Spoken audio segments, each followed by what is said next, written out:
Manual transactions on your Clover device. A manual transaction is a payment input method where you key in the credit card information, including the card number, security code, and expiration date. Let's walk through the process when using the register.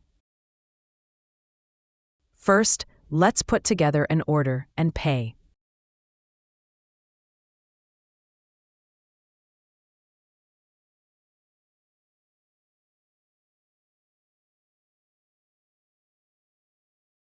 On the payment screen, you will notice the option Manual Card Entry.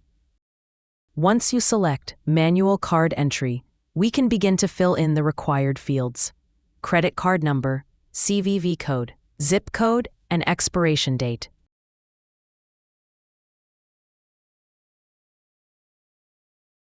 Tap Continue to complete payment.